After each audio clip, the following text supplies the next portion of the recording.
Praise the lord. ಕರ್ತನ ನಾಮಕ್ಕೆ ಸ್ತೋತ್ರ ಉಂಟಾಗಲ್ಪಡಲಿ. ಪ್ರೀತಿಯುಳ್ಳ ದೇವಜನರೇ, ಯೇಸು ಕ್ರಿಸ್ತನ ಹೆಸರಿನಲ್ಲಿ ನಾನು ನಿಮ್ಮನ್ನು ವಂದಿಸುತ್ತೇನೆ. ಯೆರೆಮೀಯ 42ನೇ ಅಧ್ಯಾಯ 10ನೇ ವಚನದಲ್ಲಿ ವಾಕ್ಯ ಈ ರೀತಿಯಾಗಿ ಬರೆಯಲ್ಪಟ್ಟಿದೆ.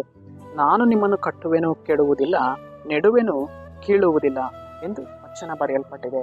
ಅಂದರೆ ಪ್ರೀತಿಯುಳ್ಳ ದೇವಜನರೇ, ಕರ್ತನು ಮುಂಜಾನೆ ವೇಳೆಯಲ್ಲಿ ನಿಮ್ಮನ್ನು ನೋಡಿ ಹೇಳ್ತಾ ಇದ್ದಾರೆ, ಮಗನೇ ಮಗಳೇ, ನಾನು ನಿನ್ನನ್ನು ಕಟ್ಟುವೆನು, ಕೆಡುವುದಿಲ್ಲ, ನೆಡುವೆನು, ಕೀಳುವುದಿಲ್ಲ ಎಂದು ಕರ್ತನು ಇಲ್ಲಿ ನಮ್ಮನ್ನು ನೋಡಿ ಹೇಳ್ತಾ ಇದ್ದಾರೆ.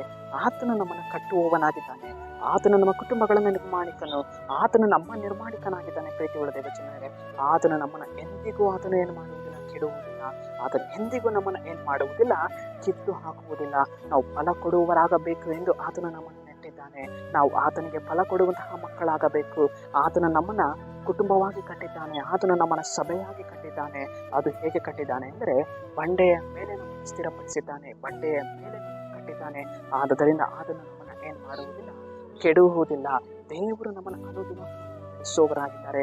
ದೇವರು ಅನುದಿನವೂ ನಾವು ಫಲ ಕೊಡುವಂತಹ ಮಕ್ಕಳಾಗಿ ನಮ್ಮನ್ನು ಮಾರ್ಪಡಿಸಿ ಅನುದಿನವೂ ನಮ್ಮನ್ನು ನಡೆಸುವವರು ಆತನಾಗಿದ್ದಾರೆ. ಪ್ರೀತಿಗಳ ದೇವಜನರೇ, ಆದುದರಿಂದ ನಾವು ಕರ್ತನ ಸಮ್ಮುಖಕ್ಕೆ ಹೋದಾಗೆಲ್ಲ ಕರ್ತನಿಗೆ ಸ್ತೋತ್ರ ಮಾಡಬೇಕು. ಕರ್ತನೆ, ನೀನು ನನ್ನನ್ನು ಕಟ್ಟಿದ್ದೆ ಸ್ವಾಮಿ. ಒಂದು ಕಾಲದಲ್ಲಿ ನಾನು ಚದರಿ ಹೋಗಿದ್ದೆ, ಒಂದು ಕಾಲದಲ್ಲಿ ನಾನು ಕೀಳಲ್ಪಟ್ಟಿದ್ದೆ. ಕರ್ತನೆ, ನೀನು ನನ್ನನ್ನು ನೆಟ್ಟಿದ್ಯಾ. ಕರ್ತನೆ, ನೀನು ನನ್ನನ್ನು ಸ್ಥಿರಪಡಿಸಿದ್ಯಾ. ಕರ್ತನೆ, ನೀನು ನನ್ನನ್ನು ಕಟ್ಟಿದ್ಯಾ ಸ್ವಾಮಿ, ಅದಕ್ಕಾಗಿ ನಿನಗೆ ಸ್ತೋತ್ರ ಮಾಡ್ತೇನೆ ಎಂದು ಕರ್ತನಿಗೆ ಯಾವಾಗಲೂ ನಾವು ಸ್ತೋತ್ರವನ್ನು ಹೇಳುವವರಾಗಬೇಕು. ಆಗ ನಾವು ಇನ್ನೂ ಹೆಚ್ಚಿನ ಫಲವನ್ನು ದೇವರಿಗೆ ಕೊಡುವುದಕ್ಕೆ ಸಾಧ್ಯವಾಗ್ತದೆ. ಸರಿ, ನಾವು ಪ್ರಾರ್ಥಿಸೋಣ. ಕರ್ತನ, ನಿಮಗೆ ಸ್ತೋತ್ರ ರಾಜ. ಈ ಮುಂಜಾನೆ ವೇಳೆಯಲ್ಲಿ ವಾಕ್ಯ ಭಾಗ ಸಂದೇಶವನ್ನು ನೋಡ್ತಾ ಇರುವ ಜನರನ್ನು ಸಂಧಿಸುವುದೇವೆ. ಕರ್ತನೆ, ನಿನ್ನ ಜನರ ಜೀವಿತದಲ್ಲಿ ನೀನು ನಿನ್ನ ಜನರನ್ನ ಕಟ್ಟಿದಕ್ಕಾಗಿ ಸ್ತೋತ್ರ ಅಪ್ಪ. ನೀನು ಅವರನ್ನು ನೆಟ್ಟಿ ನಡೆಸುವುದಕ್ಕಾಗಿ ನಿಮಗೆ ಸ್ತೋತ್ರ ರಾಜ.